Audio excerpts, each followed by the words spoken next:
Okay, so hello. It's really nice to see so many people in the room of Olomouc's listeners of Semia Salon. And welcome in the second session of the autumn series, Grafomen. Yes, I think that's how we pronounce it.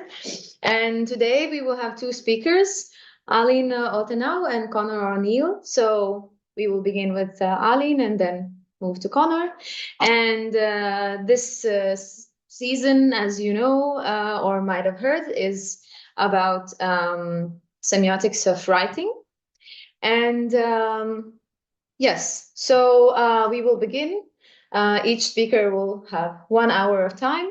And to introduce, first speaker is Alin Olteanu, who is associate professor at Shanghai International Studies University in China, and is also affiliated researcher with the Institute for Advanced Studies in Science and Technology of Babeș-Bolyai University in Romania. I hope I pronounced the name of this university correctly. And currently, his work revolves around semiotic approaches to media technologies and literacies. Particularly, he is interested in how ongoing digitalization is extending cognition, pluralizing social representation modalities, and producing new imaginaries. Yes. And the name of the presentation, the title of the presentation of today will be the computational writing of justice, an argument against glottocentric technologies. So, Alin, welcome. The floor is yours, and you can share the screen. And yes, begin. Thanks very much. Well, I'll start by saying how delighted I am to be invited here and to reconnect with several friends in this way. Thanks. I've moved recently to Shanghai, where I work, as Elvira mentioned, at Shanghai International Studies University. And I think I've been connected to the International Semiotics Institute in several ways, and with the Semio Salon as well in several ways. So it's great to be in this setting, even if online. I'm going to talk about, I would say, the computational writing of justice, and I'll explain why semiotic theory, particularly in certain currently salient avenues, would, I would say, bring an argument against, in so many words, glottocentric technologies, against putting emphasis on human language in the development of electronic computational technologies. And before else, I want to start by saying that what I'm going to talk about today builds on work that I carried out with several friends. Particularly, I mentioned the book Relational Multimodal Higher Education, which I published this year together with Natasha Lackovic. So I'm building on that and on ongoing work I'm on to right now with these three suspects over here: Carrie Campbell, Natasha, who I mentioned, and Peter Mantello. And I would like to, before I jump into my argument, I'd like to pose two questions. First of all, I want to ask, why was the keyboard a mistake? Because according to Steve Jobs, the keyboard was a mistake. In a recent book, which pretty much finds the idea of media features, to media scholars, Ernst and Schroeder remark that, well, what the revolutionary was its interface, right? The touch. This was the central selling point of the iPhone, according to Jobs. And it was this kind of thing that made so many other tech people at Jobs. Alin, I'm sorry. iPhone, especially expensive it was compared to other phones at the time. And Alin, I'm sorry, your internet is a bit patchy, so maybe it's possible to change some technical settings. I'll turn off my camera. Maybe something. Well, I can start my video. Yes, you can also try to turn off the video sorry, and so because the sound is a bit patchy. Okay, let me take a quick look. Yep. Right. Hmm. I'm looking. Yeah, no, I think the easy way is just to turn off my video. Let's hope it works like this. Mm-hmm. Yeah, it's much better already. Yes. So back, yeah.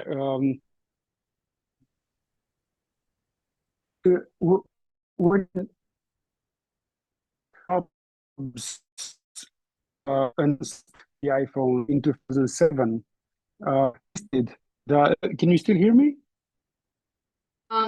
Yes, but it's still like very bumpy somehow. Hi, can everyone hear me? And some right. Well, there's one more thing that I can do. Just a moment. Mm-hmm. Well, yeah, to make the life. Or Yeah. not? No, okay. I'll just ask you for a minute then to look for some settings. Yes, yes, yes, yes. It could be the distance Thanks. problem. Yes, no problem.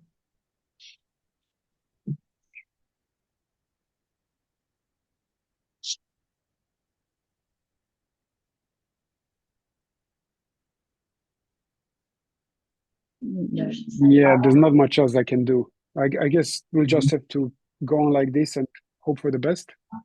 We can try. We can try. Or also like you can if the screen sharing is blocking the internet, you can also send us the presentation and we can do the we can do the slide switching here and you just are Right, only on the microphone. right. Let's continue like this for now, and if we have another interruption, we'll do as you say. Is that Okay. okay? Yes, yes, yes, yes. Let's try. Right. Right. So thanks. I was at the point where I was saying that during his presentation of the first iPhone, Steve Jobs insisted that the fixed physical keyboard was a mistake. And these two media scholars, Nelson and Schroeder, observed that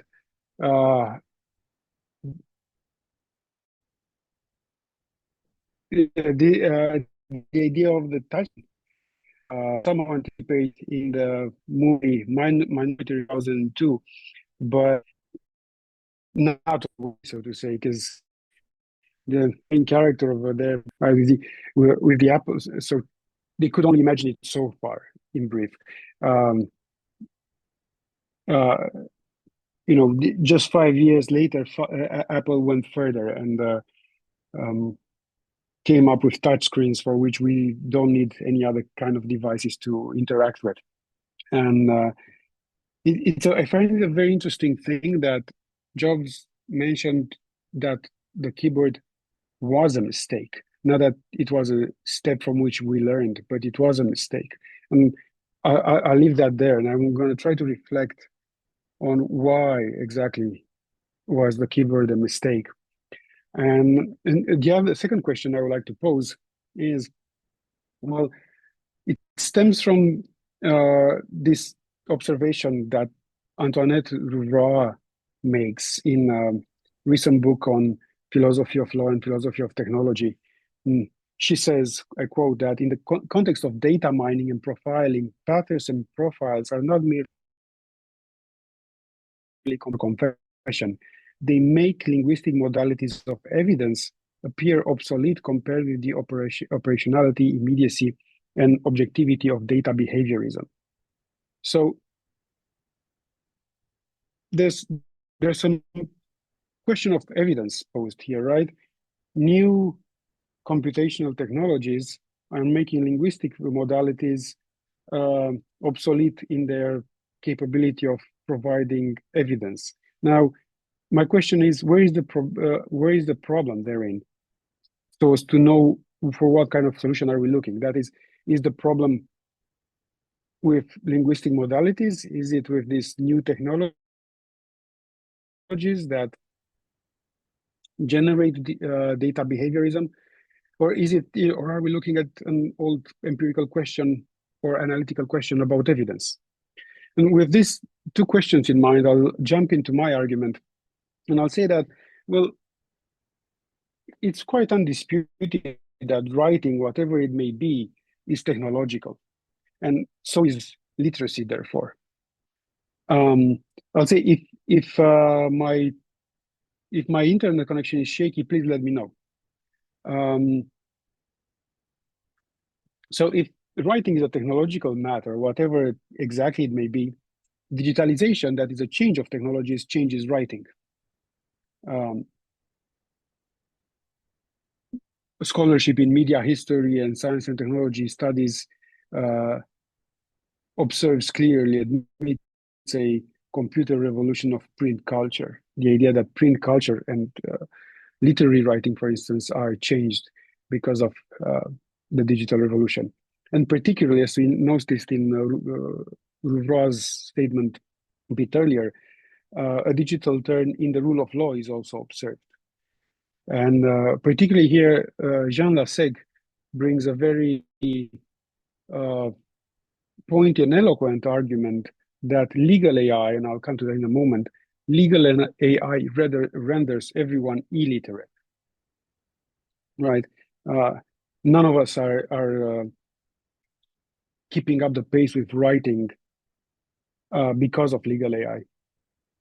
So according to much scholarship in media history and science and technology studies, the solution lies, to put it briefly, in putting language back in writing.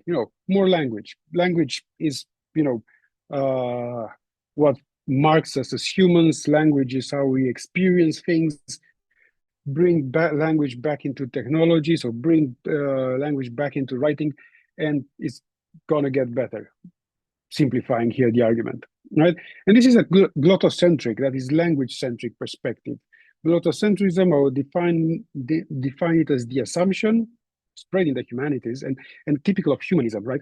That language is the ideal, if not the only medium appropriate for inferencing and for critical thinking. And I want to note at this point, because this is an idea deeply rooted in the history of humanism, that discussions on the human are of any relevance at all. It is in the interrogation of justice. That is, scholarship currently, and certainly I am not interested in reflecting on what may be human, right? What we're interested in is a question of human rights. That is, to what do human rights apply? Now, what I will argue is that from a particular but salient semiotic perspective, the solution is not more language, but the contrary, dropping glottocentrism. So we need to understand evidence and writing as independent from language and develop criticality irrespective of language. And I see this argument stemming from two different, or let's call them distinct, semiotic research avenues, namely from both biosemiotics, the idea that language is a modeling system, and from the multimodality framework stemming from sociosemiotics. So just checking, can you still hear me properly?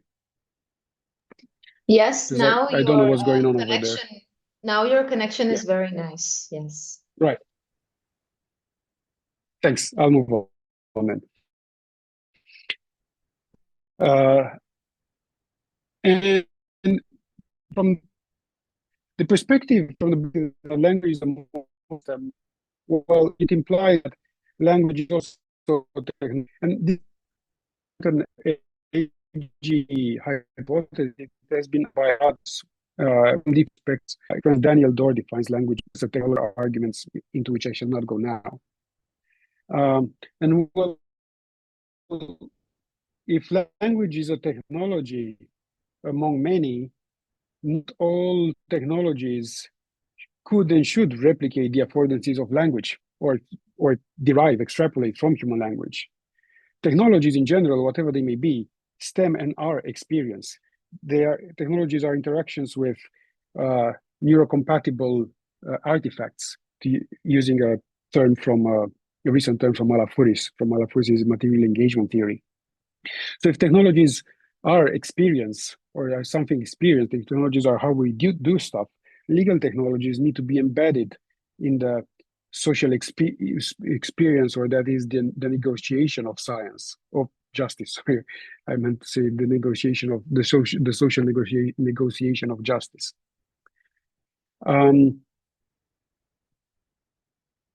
Did I?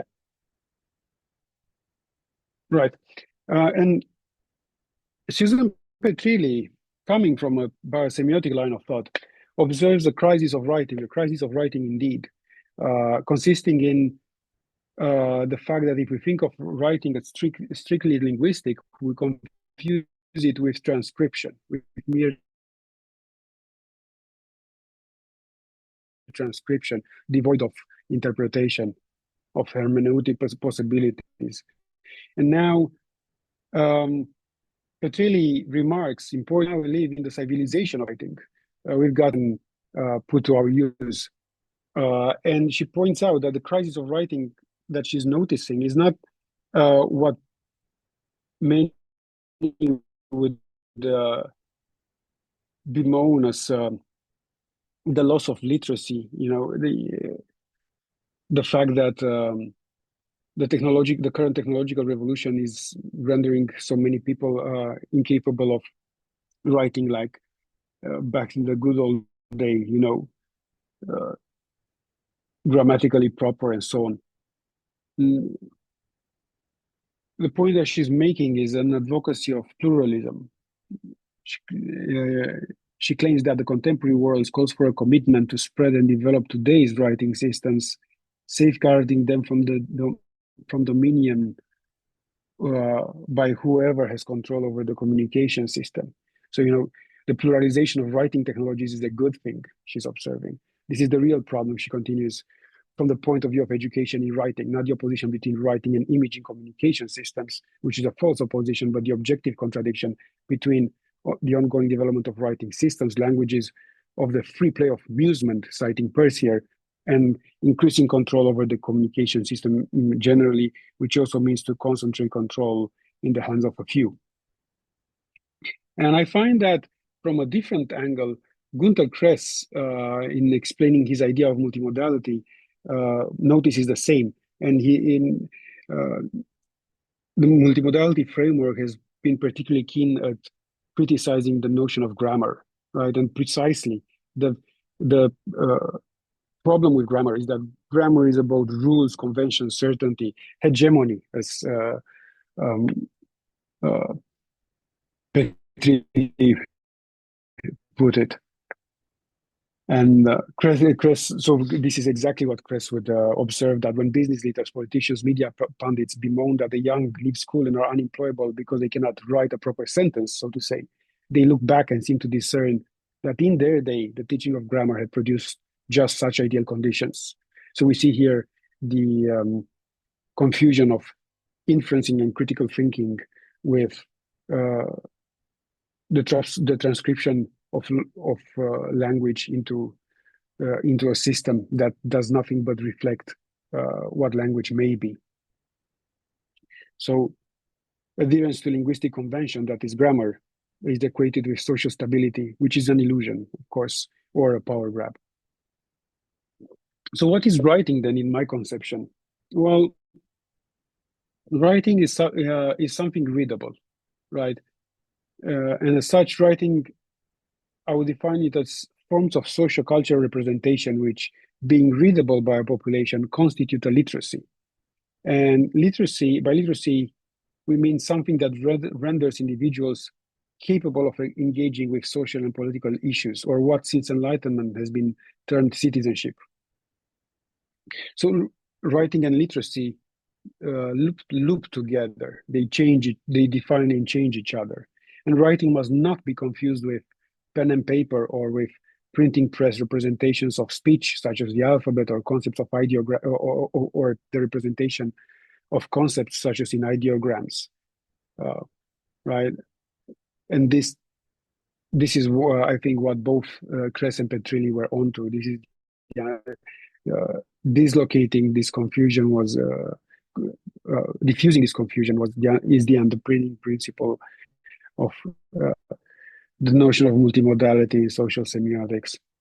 And so I want to emphasize here that other than just nominalism, other than just playing with words, this confusion between writing and transcription should be avoided because of the intricacies of writing and literacy.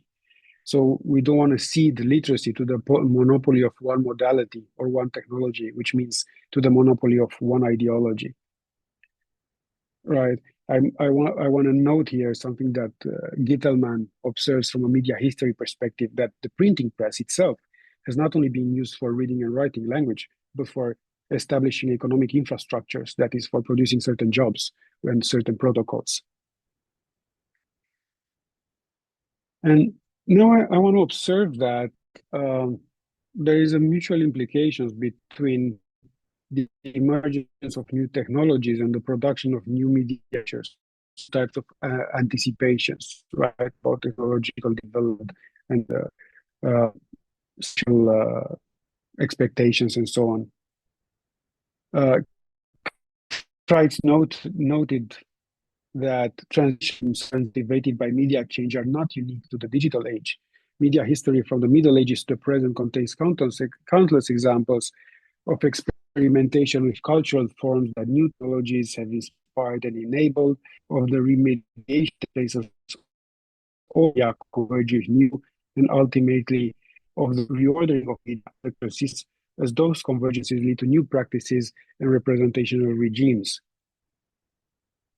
So what Craig iterating and underlining the old idea that, I mean, really from McLuhan, that to study media is to study narcosis, because media features become observable when media affordances change. So the current technology momentum, the digital revolution, is facing a very interesting place to observe. And as the digital revolution will project the future, notions such as sociotechnical imaginaries and the new media futures are particularly focusing on this aspect of the media the media change, of how futures are being changed through changes of media, in short. And this allows me further to zoom in on how the digital revolution is producing new senses of justice. We are, of course, reinterpreting what justice may mean. And indeed, as I mentioned earlier, scholarship notices a digital turn in the rule of law. And so, as Kreitz was reiterating probably what Marshall McLuhan insisted on in the first place, Jean Lassalle observes, particularly in the case of the rule of law, right? That to study media is to study media change, and hence to study media history. So he notes that the history of writing on computing systems can help clarify today's digital turn in the rule of law. Basically, in brief, let's see what happened before. And here I want to point out, I want to mention what does the expression legal AI refer to, which I mentioned earlier, is going to come up. Well, in scholarship, legal AI refers to automation technologies used to make substantive decisions about law, individual legal rights, or allocation of government resources that use machine learning and other artificial intelligence techniques to achieve their goals. And I'm pointing this out because machine learning and indeed other types of AI techniques literally, which is a word that I should not use here because it's confusing, write. This is what they do. These are technologies that write.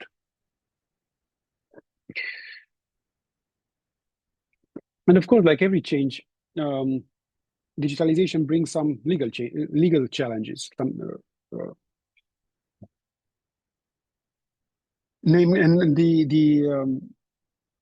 hard not to crack here is the fact that digitalization, particularly through legal AI, dislocates justice from social experience.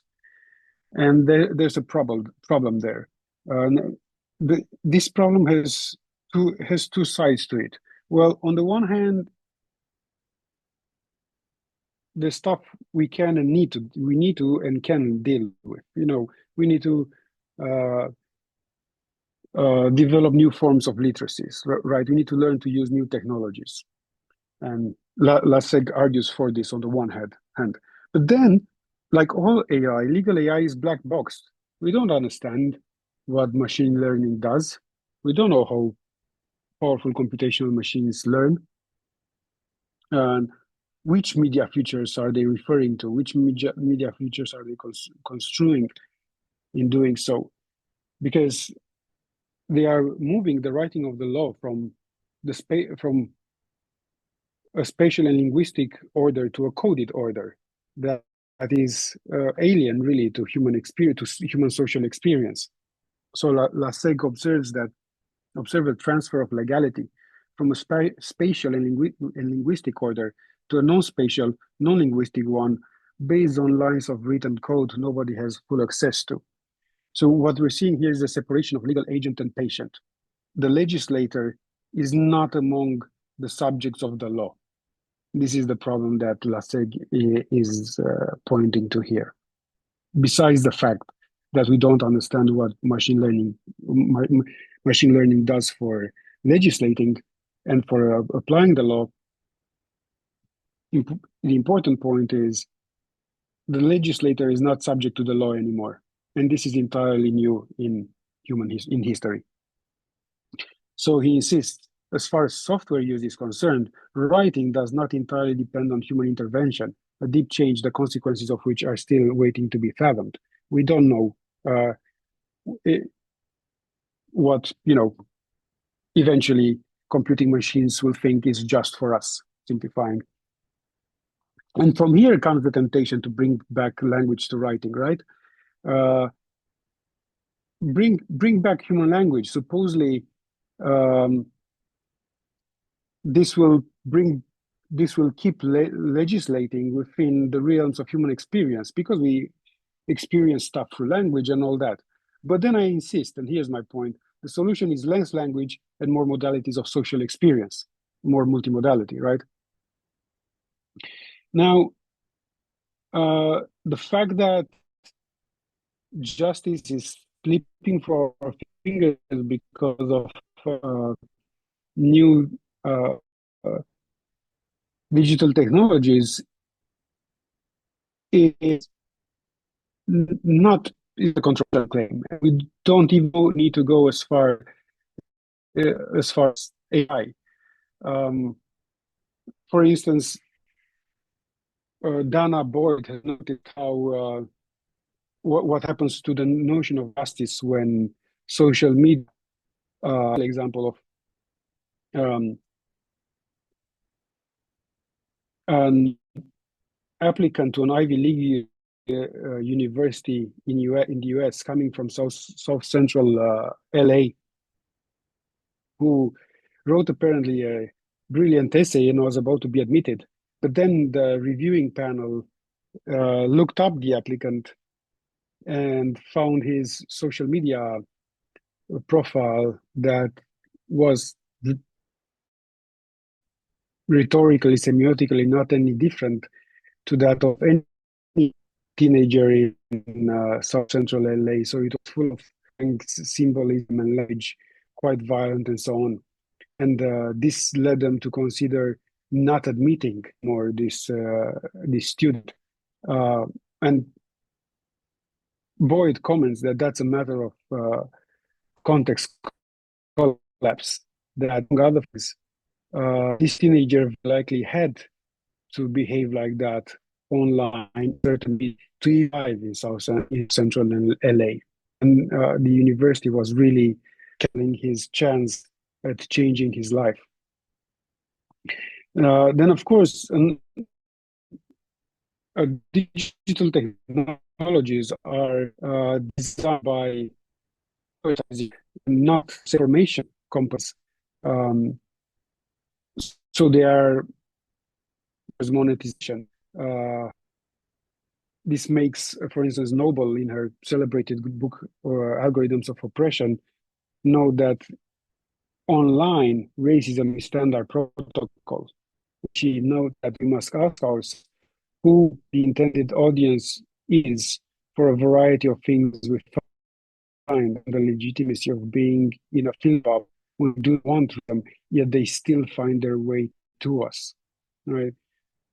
Why not is not so much where it is coming from, but who is it intended to? It's there because it sells, right?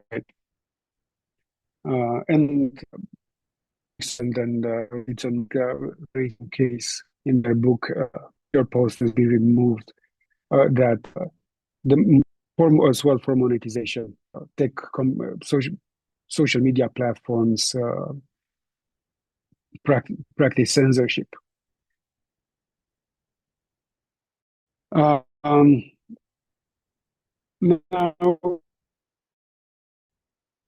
we be pessimist or optimistic about development new digital technologies and like legal AI? Of course, the answer is neither. We see both cases, and I'm not. I think that with Petrilli and Kress, whom I cited earlier, I'm not a techno pessimist. Definitely, far from it. I'm even a techno optimist, actually. And I certainly in line with of Jeremy Rifkin, who see the digital evolution as an unmissable opportunity to solve really comes from a long history of sustainable development, of really unsustainability from a critic perspective. So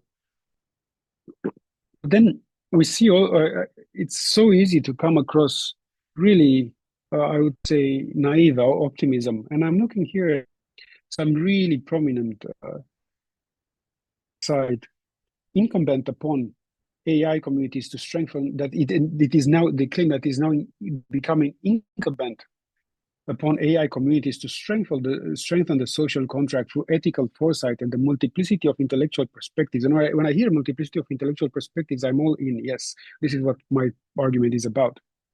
Aligned with the goal of promoting beneficence and justice for all.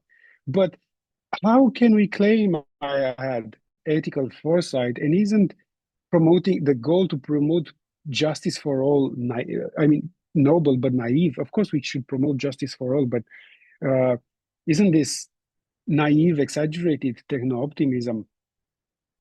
Is what I see in the argument in this paper is that they think of AI computation as merely as an amplification of historical databases, and that we can actually learn to construe justice with AI, together with AI. But they forget that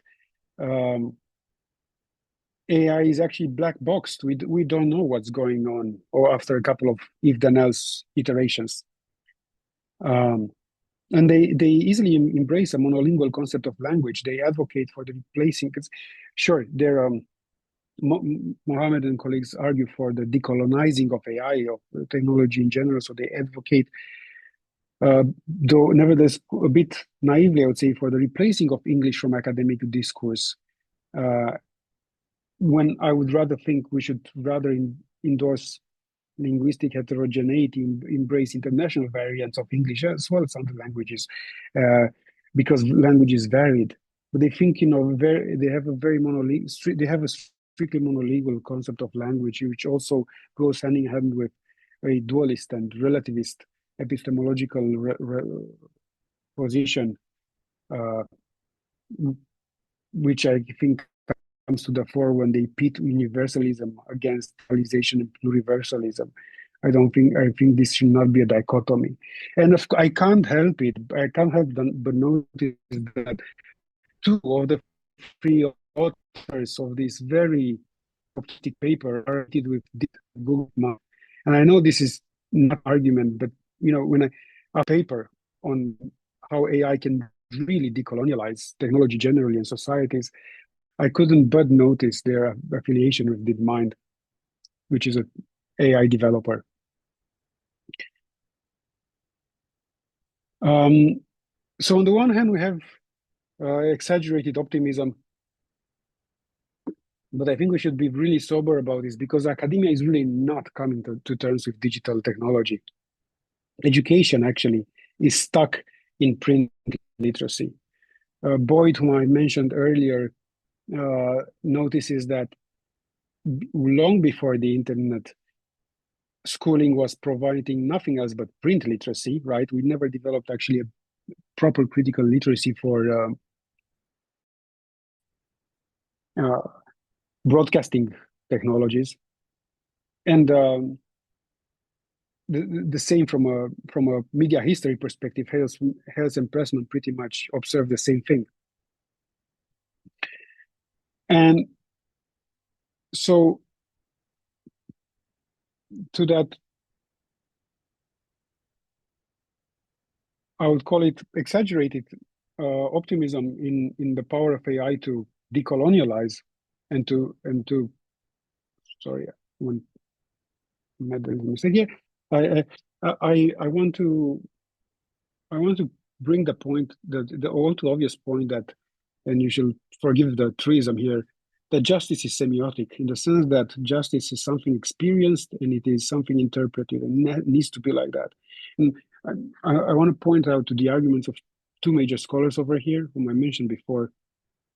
Hildebrand makes the point that legal certainty, so we're talking about certainty here, right? A notion stronger than evidence. Legal certainty is a matter of statistics rather than logic, of experience and learning rather than literal textual interpretation.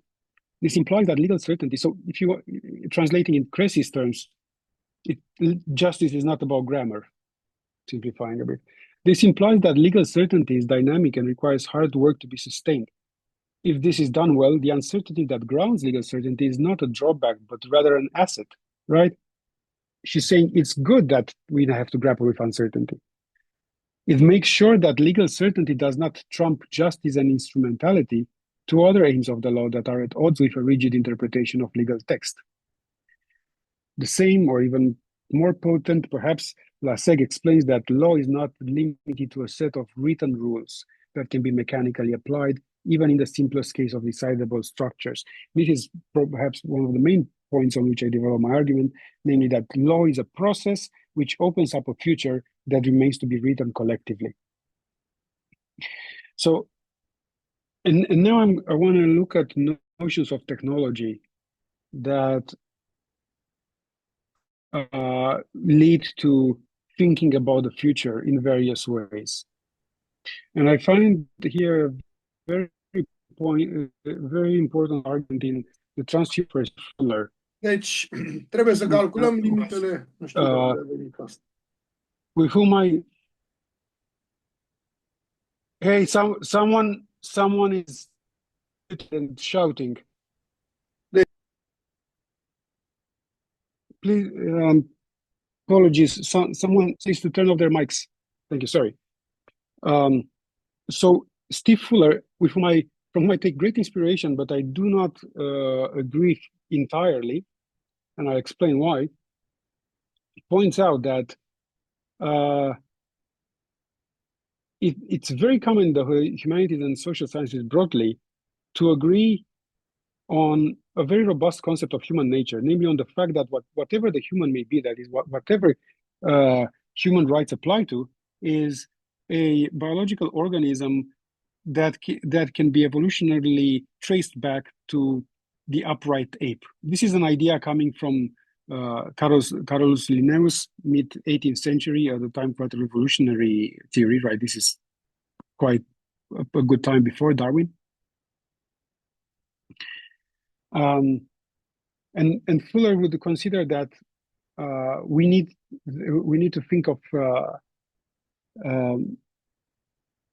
the human processual in terms of becoming, in terms of cyborgian becoming, and I agree to that. With that,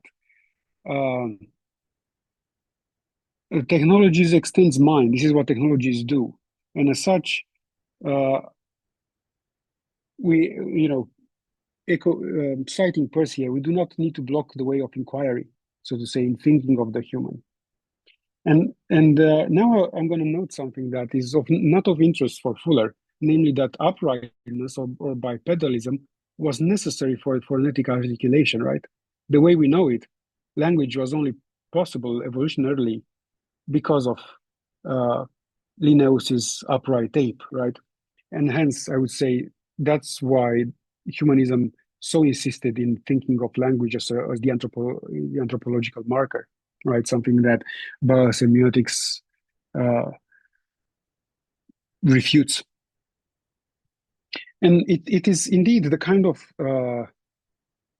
visions of the human that Fuller is critical against that led to really naive notions of technology. Like technology, as Jasanoff explains, seen in popular discourse as machine or invention, something solid, engineered, an instrument of electronic communication. And in scientific discourse, this led to a split between thinking of technology socially and engineering.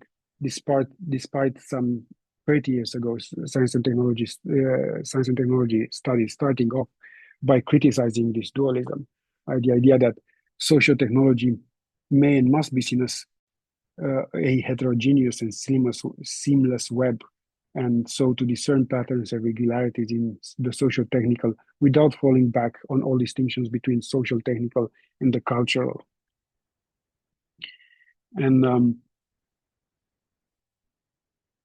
in the view that I'm advocating here with Steve Fuller, but with also reflecting on language and representation systems, literacy has to be thought of something about the future. And this is a point that me and my friend Kerry Campbell try to insist on, the fact that reasoning in general is anticipatory and transmediate, and as such we need a digital of the human as like in the future. And we think that this is compatible with thinking of literacy as consisting in semiotic modeling competencies of specific sorts, of course. So we have argued that a fully digital position must think literacy from an extended mind perspective that construes all thinking as socio-technological. And further, we explain then what is semiotic competence, so in what kind of stuff does literacy consist in. And semiotic competence consists in the organism's ability to activate semiotic resources in the form of affordances. This ultimately manifests itself as an anticipatory response, by which a relationship to a possible future state reconfigures the organism's current state of being. And this notion of reasoning as anticipatory is present in Peirce, but Peirce has been overlooked mostly in a otherwise quite studied intellectual history that brings together pragmatism, philosophy of technology, and media history. Fuller points out, for instance, to the trajectory from of thinking of media as extensions of the human senses, starting from Emerson, right, so early pragmatism that was very influential from Peirce, to the beginning of philosophy of technology in Ernst Kapp, and eventually to McLuhan's media theory, and further on to extended mind theory currently. So, and then he knows that what might be called the strong mind technology thesis is that the philosophy of mind and philosophy of technology are two ways of talking about the same thing, where technology is the mind's outworking in nature.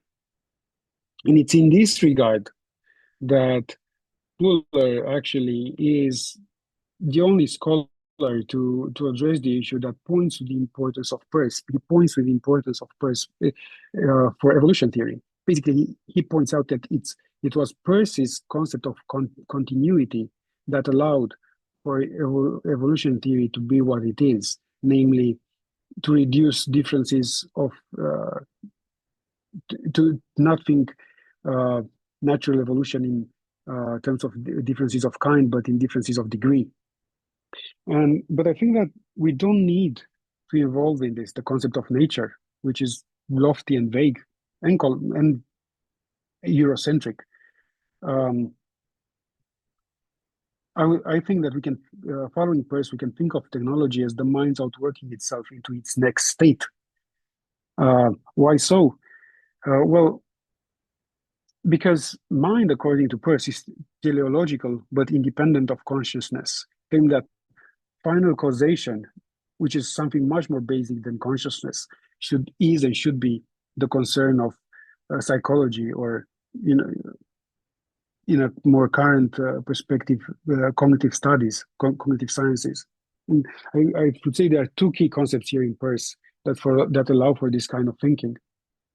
Well, there's the notion of interpretant, right? The idea that conclusion is always located in the future, right? Citing Peirce, that thought cannot happen in an instant, but requires a time, is but another way of saying that every thought must be interpreted in another, or that all thought is in science. And then there's also leading to this concept of mind is the notion of perceptual judgment. The fact that, which is basically the concept of perceptual judgment holds Peirce's refutation of Kantian a priori.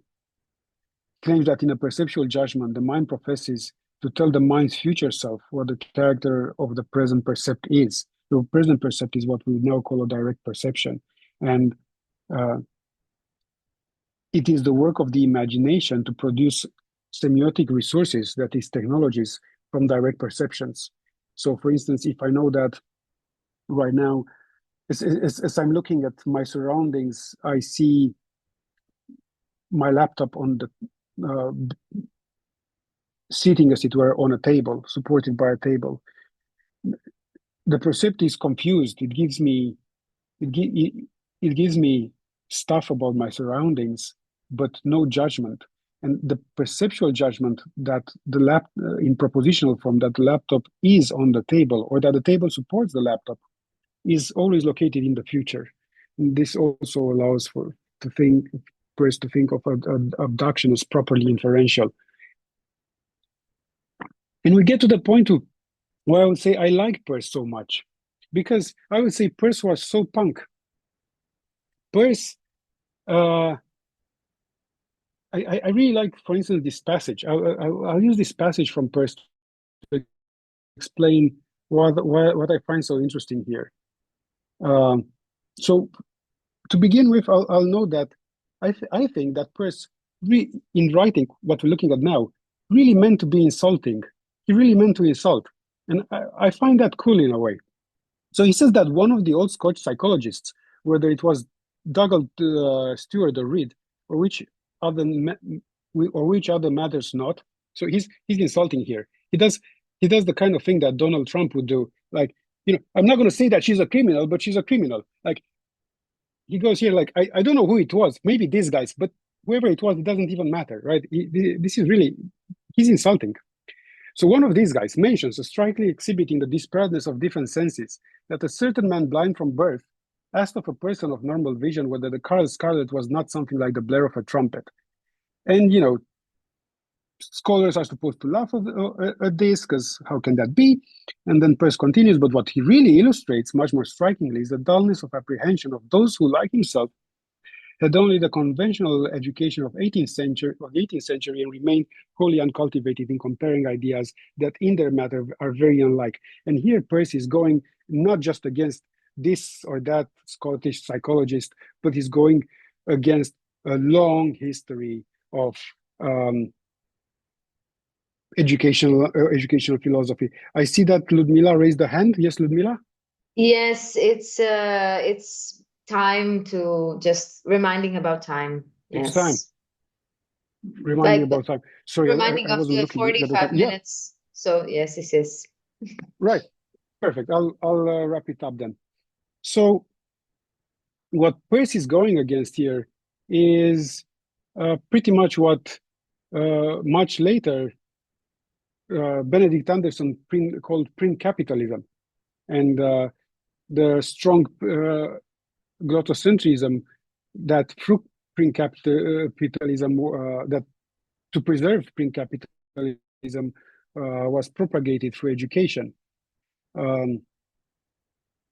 And I think John Hartley is particularly salient in remarking how print, the technology in the Enlightenment, was confused with the ideas of the Enlightenment themselves. Of course, also this happened through an educational history, and so on, so forth through Romanticism. Now, in the same line of thought of Peirce, building on Peirce and on parasemiotics, Petrilli observes how glottocentrism, which is mutual with the confusion of writing and transcription because of this media history, leads to several types of discrimination, leads to several types of centrism, all of them centrisms, all of them discriminating in some way. It supports phonocentrism, ethnocentrism, anthropocentrism, and of course also a naive type of rationalism. And hence, for a broader to dislocate the idea of print from the notion of literacy, Andrew Stables has suggested an idea of semiosis, right? Pointing out that while not everyone becomes literate, everyone can be a semiote. He explains what this means. Now, to wrap up, I'm going to mention 3 examples of glottocentric technologies that lead to injustice because they rely on the confusion of writing and typing. The first of all is, well, keyboards are gendered. Faulkner has explained that the splitting of letterpress printing into casting and keyboarding effectively blocked a possible avenue for women to enter a high-status, well-paid area for work. Right, so the QWERTY keyboard is actually a very ideological technology promoted in the beginning of the 20th century to disempower females through workplace practices, basically through writing regimes. Then another example is the use of software in science, where code is often confused merely with writing. But that's not all that software encoding do. Most importantly, something on which my colleague Peter Mantello has worked on quite a bit, the way in which surveillance AI technologies are recently used in surveillance. Because we've seen recently a boom of AI surveillance technologies aimed at preventing crime. And because what these technologies are supposed to do is, well, they're supposedly making tacit knowledge of the criminals is not semiotically neutral. Their interpretive possibilities are codependent with their modes of observation, which are algorithmically coded. And following la seg policing cannot be separated from legislating. And now the problem is, if law were only dependent on enforcement, it would not be law, but rather administration or discipline, and a matter of violence. And this is contrary to the idea of the rule of law. And this obliterates the idea that law is a process to be written collectively. Thank you. This is how I end my talk.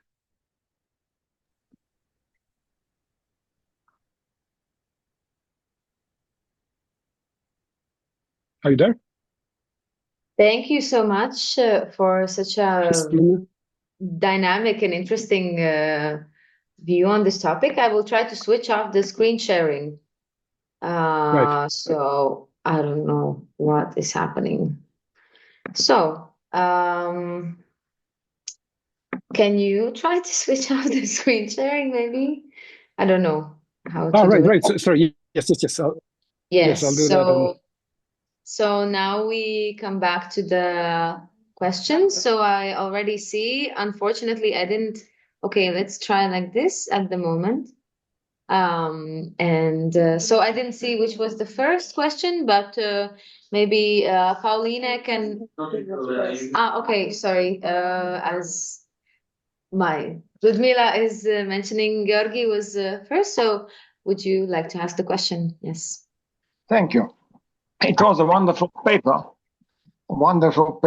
and I was thinking, and I would ask you whether you think I'm right, that the Persian knowledge of interpretants following one after the other and ad infinitum is very well applicable to the precedent law when every next precedent, every consecutive precedent either strengthens the law or leads to its amending. But Peirce is not so well applicable to the positive law when, as it is described in Hegel's philosophy of right, we should believe that we all agree on the law we accept we will follow, and then we will start following it. It is a bit un-Persian, so some of the laws throughout the world are Persian and precedent laws, but others are not. I mean, legislative systems, they are different. And what do you think about that perspective? Because the Persian concept is very appropriate for using AI in judicial action, but only for precedent law. That's my question. Right. Well, thanks. It's a very good point in there. It's a very complex question. Probably I sense a couple of questions in there. But to your specific question on Persian law, I need to give it a thought. I need to admit. But my basic point is, technologies give birth to media futures. And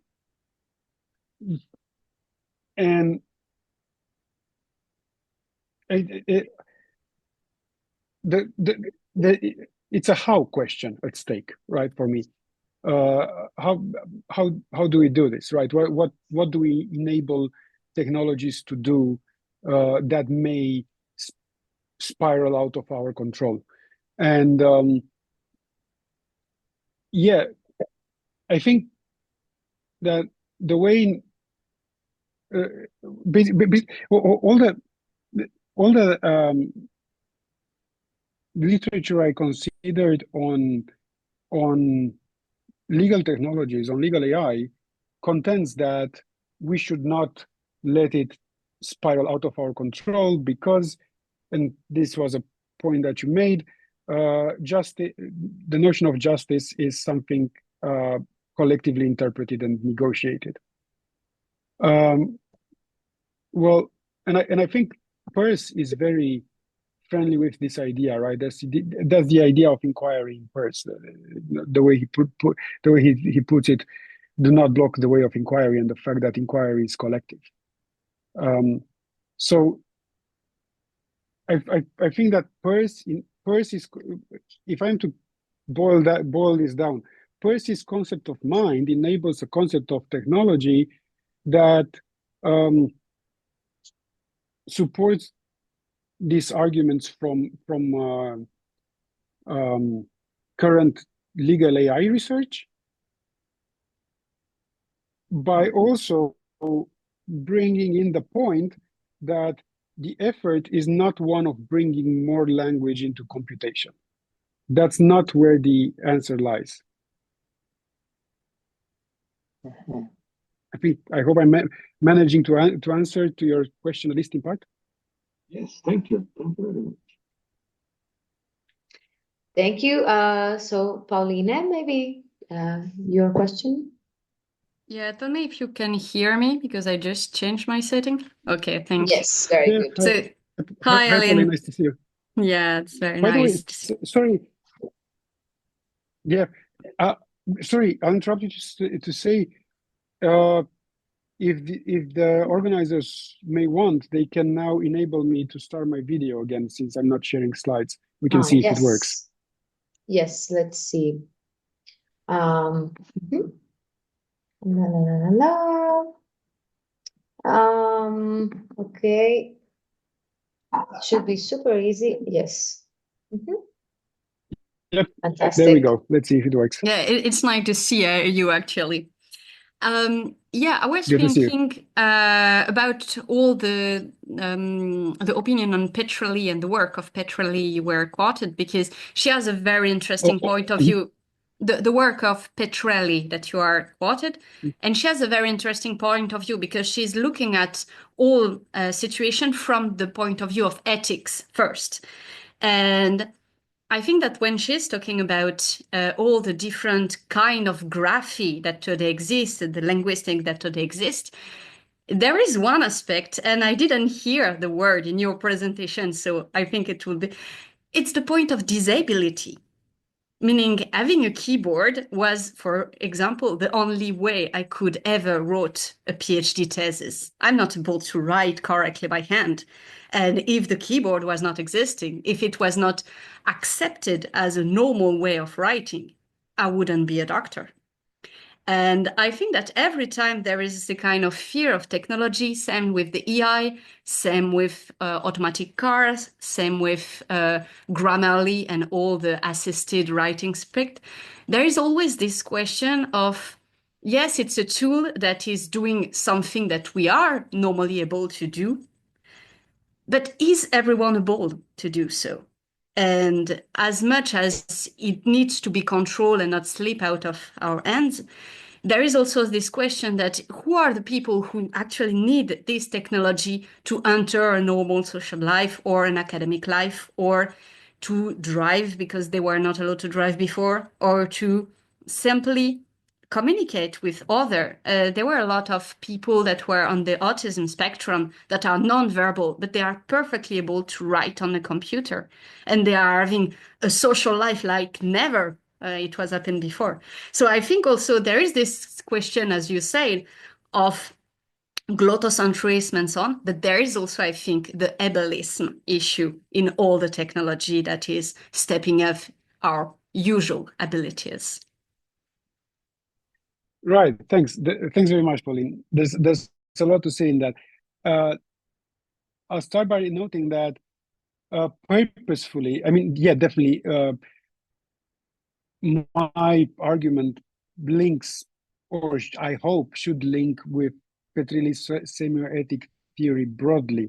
But for now, in this argument, I purposefully did not cite from Petrilli anything else but this one paper, which is not focused on semiotics, but it's simply a very pointed criticism of glottocentrism. That's actually even the title of the paper.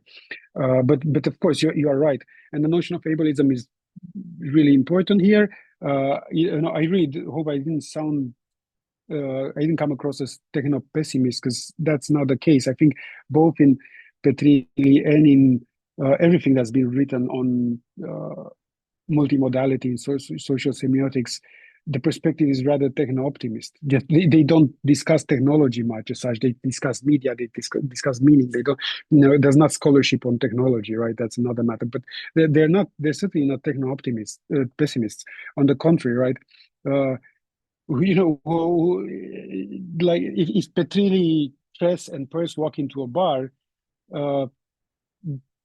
I expect the language to get out of that bar, something like that, if I'm to put it as a joke, right? So to say, because that's the common point, or grammar, convention for grammar, right? That's how really Kress nails it. The problem is social conformity imposed to linguistic grammar, right? And for that matter, yeah, I think we should assess technology semiotically in terms of affordances, right?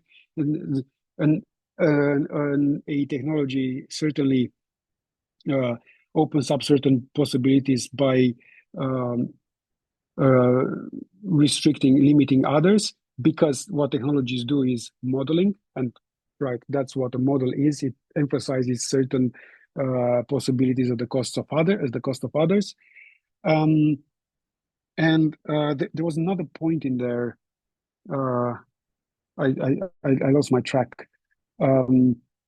Ability. Oh yeah.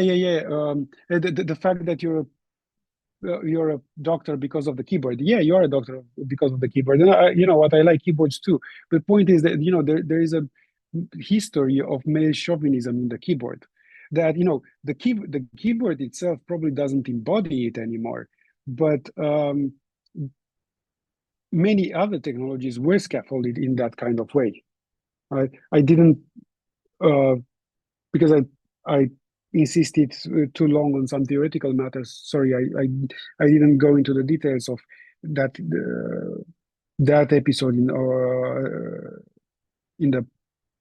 the beginning of the keyboard, but it was the keyboard was designed in a purposeful ideological way, so to block certain career opportunities for women, right? And of course, in the 2000s, they enabled Pauline to have a career opportunity, but all kinds of that technology had all kinds of other ripples and scaffolds preceding it that enforced male chauvinism. Yeah, no, I really like this point, especially because you talk about glottocentrism, and the French actually have a disposition of keyboards that is different from almost the rest of the world. So that was also very funny.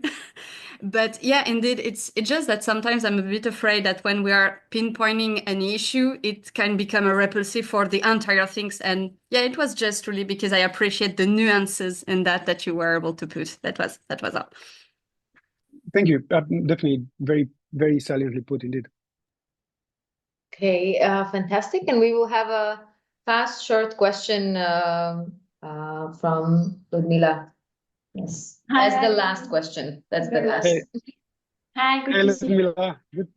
Good to see you, and thanks very much for having me here online. Sure, I know it's very late for you, so we really appreciate it even more.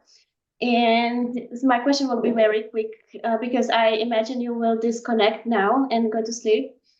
So you will miss our amazing next presentation by Connor. But I wanted to bring it to your attention. So Connor will be talking about Derrida. So my question is, and first of all, I wanted to say that I really loved your presentation. So when we designed this Semiosalon series, that was actually what I had in mind. So you completely covered everything. Thank you so much. That was pretty amazing.